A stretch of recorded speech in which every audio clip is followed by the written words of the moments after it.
You have been a knight of the Temple of Solomon for 19 years, and you have never once questioned whether the Pope was on your side. That was not naivety. That was the entire structure of reality as you understood it. The Church created the Templars.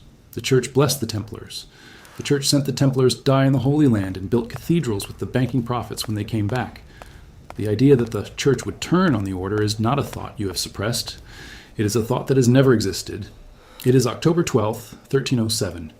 You are in the Paris Temple. Tomorrow morning before dawn, officers of the French crown will arrive at every Templar house in France simultaneously, hundreds of locations, coordinated in complete secrecy, the largest single arrest operation in medieval history. Philip IV has been planning this for 2 years. You have heard nothing. You go to sleep tonight as a knight of God in the most powerful military order in Christendom.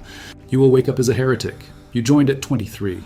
You remember the weight of the white mantle the first time they placed it across your shoulders, heavier than wool should be, heavier than cloth. You understood even then that you were not putting on a garment. You were putting on an identity so total that it would outlast every version of yourself that had existed before it. Your name before the order feels like a name that belonged to someone else. A younger man, uncertain, searching for a shape to pour himself into. The order gave you the shape.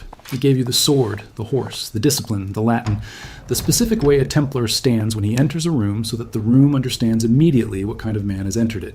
It gave you something better than certainty. It gave you belonging to something that could not be doubted. You have bled for this belonging. You have watched brothers die for it. You have crossed the Mediterranean twice, stood in the heat of Acre, buried men whose names you still say at dawn. You did not do any of that for France. You did not do it for Philip. You did it because the cross on your chest was not a symbol, it was a fact. The order owns more land than any institution in France except the church itself. The Paris Temple is not a building. It is a compound, a treasury, a bank that has been lending to kings and merchants and pilgrims for 150 years. When a French noble went to crusade and needed to deposit his wealth somewhere safe while he was gone, he deposited it with the Templars. When a merchant traveling from Paris to Rome needed to move money without carrying it through bandit country, he used Templar letters of credit. The first banking instrument sophisticated enough to make modern commerce possible. You built that system. Not you personally, but the order, across generations, built the infrastructure that allows wealth to move across the known world without being robbed on a road. Philip has used that system. Philip has borrowed from that system. Philip is in debt to that system at a scale that cannot be resolved by negotiation or patience. There's only one way to eliminate a debt of that size. You eliminate the creditor. You know Philip wants the money.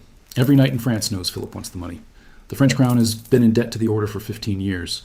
Debts accumulated through wars Philip started and could not finish.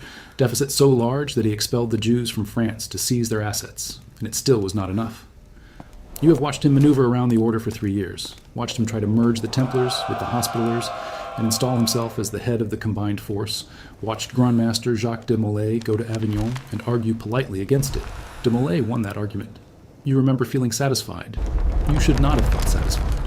What you should have understood, and did not, is that a king who asks and is refused does not walk away wondering what he did wrong. He walks away calculating what he needs to build in secret before he asks again with force instead of words. Philip did not lose that argument. He postponed it.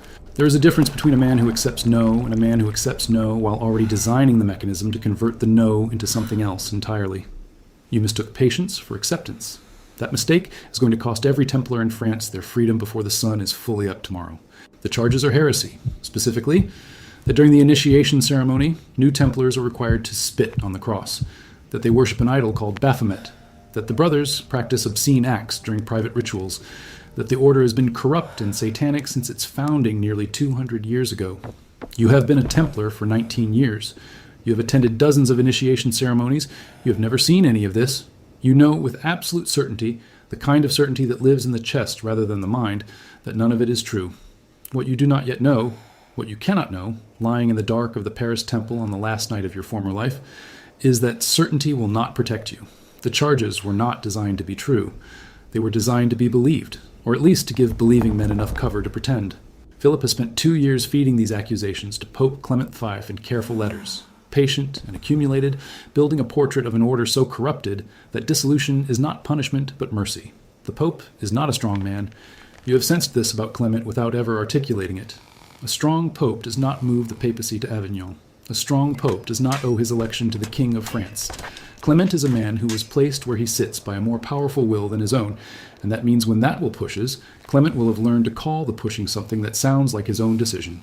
There are 60 knights sleeping in the Paris temple tonight. 60 men who have organized their entire lives around the same thing you organized yours around. Men who sent money to their families, who wrote letters about the weather in the Holy Land, who trained in the courtyard until their sword arms developed differently than their shield arms, so that the imbalance became part of how they moved through the world, how they reached for things. 60 men who believe, as you believe, that tomorrow will be another day inside a life that has a structure and a direction and a purpose, endorsed by God and administered by the Church. None of them know. If any one of them knew, word would have reached de Molay, and de Molay would have moved, and Philip would have lost the element that makes this entire operation possible. The element is not soldiers. Philip has soldiers.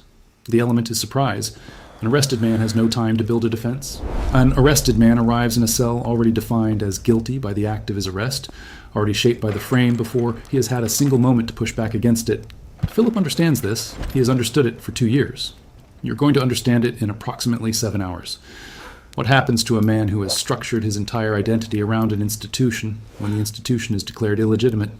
Not dissolved through honest defeat, not destroyed through honest war, but annulled, retroactively reframed as having always been corrupt, as if the 19 years you gave to it were 19 years given to something that never deserved them?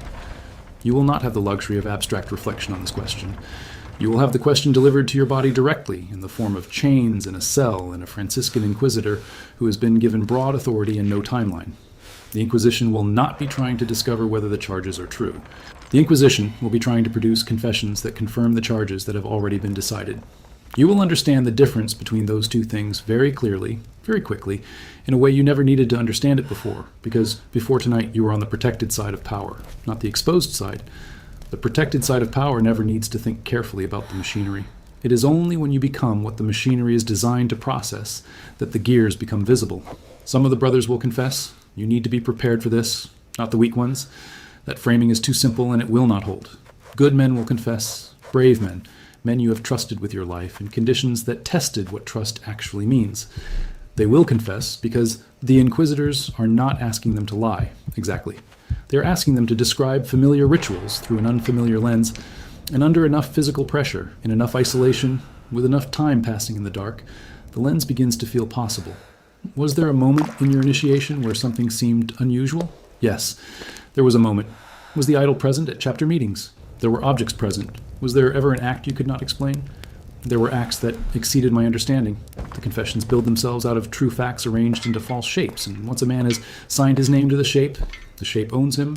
He will confirm it under oath before judges. He will confirm it again when offered reconciliation with the Church.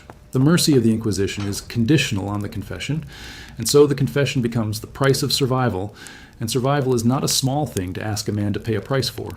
You have never been asked to choose between truth and survival before. The Order protected you from that choice. The Order placed you on the side that administered choices like that to others, not the side that received them. That protection ends tomorrow morning. You do not know yet which kind of man you are. You have believed until tonight that you knew. That is the specific cruelty of what tomorrow holds.